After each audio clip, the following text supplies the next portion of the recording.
On October 1st, we did the annual 9/11 walk, and I've been going for several years. And they tell me, we went to Charleston. I remember getting off work because we got new uniforms that day, and that's the last thing I remember. I get a glimmer every now and then. They tell me we went to Charleston, my wife and myself and some friends. We had the ceremonies and we got to walking, and I had turnout gear on, but I had my liner out because it's hot still. The total walk is about 6 miles.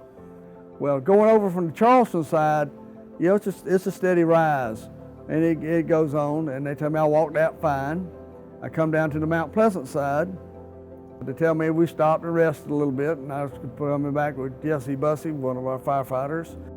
He kind of stopped for a second, and it was like, I'm a little dizzy, a little lightheaded. I'm like, well, do you need to stop? If we need to stop and go back down to the other side, we'll take a break and, everything like that. It's like, he kind of shook it off. He's like, no, I'm good, And we were coming back, and he said, we were discussing training, and he said that all of a sudden I said, I feel dizzy, and I hit the concrete. The whole time in my head, I'm like, this can't be happening, Greg. Don't do this to me right here, He kind of started like gasping for air, and his lips started turning blue. So I was like, oh crap. I said some other expletives, but I'm just thinking to myself, like, what's going on with this? The training kind of kicked in. I couldn't see any chest rise, so I knew he wasn't breathing, no pulse. You gotta start doing compression. So I'm throwing off my helmet, I'm throwing off my sunglasses, I'm dropping my air pack and everything, and I start doing compressions.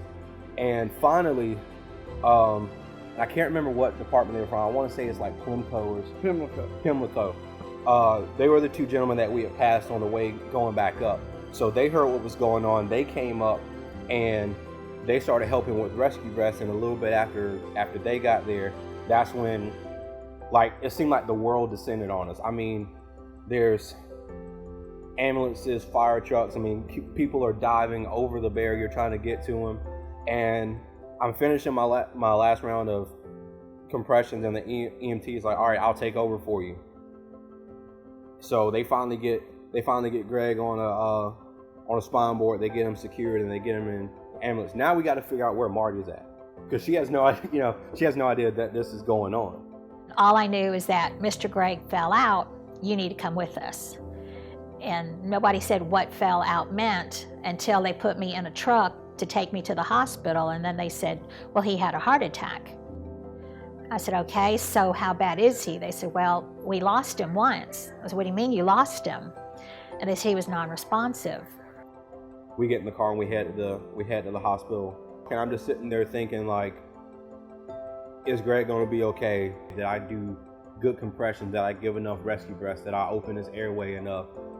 Did I start my compressions early enough? Did EMS get there early enough to start pushing drugs? And like, all these things are going on in my head.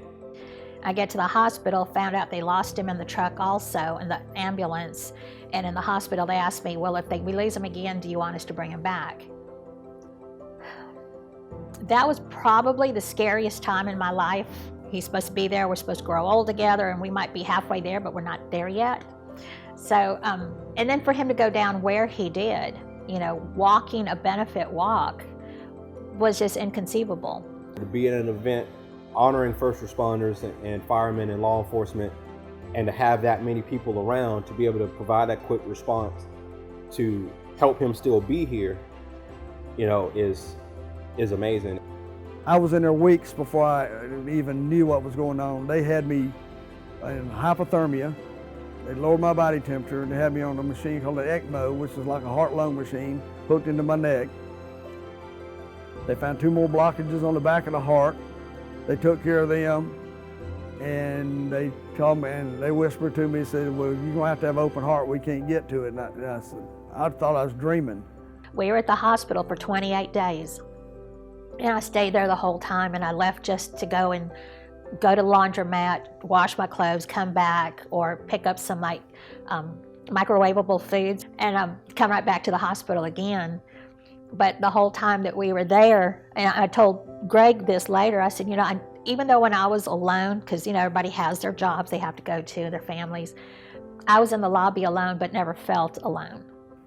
There was an outpouring of people. He'd always told me about brotherhood, and I thought, well, that's just TV, it's not for real.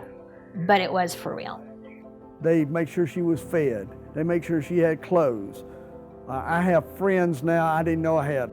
I had a battalion chief, he was the assistant chief of Charleston Fire Department. He's in there every other day checking on me. And he was my hospital angel because he stayed by my side for like 3 days.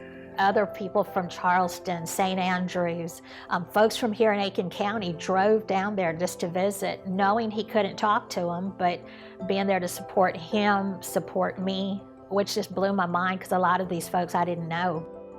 Then there's a battalion chief from St. Andrews checked on me every day.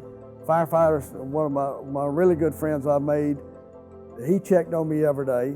And there was somebody every day making sure I was okay, or make sure my wife was okay. I have some friends that moved to Charleston, made sure my wife had a bed to sleep in. He went and bought her an air mattress to sleep on. It was just a great outpouring. I knew I could pick up the phone and text somebody, call someone. I knew they were praying for him and for me.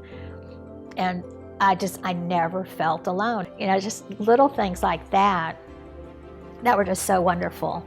And so I saw the brotherhood, and we could not have survived without the insurance.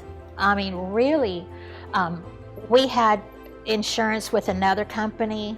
They gave us grief over filing the claim. They kept saying, well, maybe he had a pre-existing condition that he didn't treat, so we need to make sure that that's not what happened.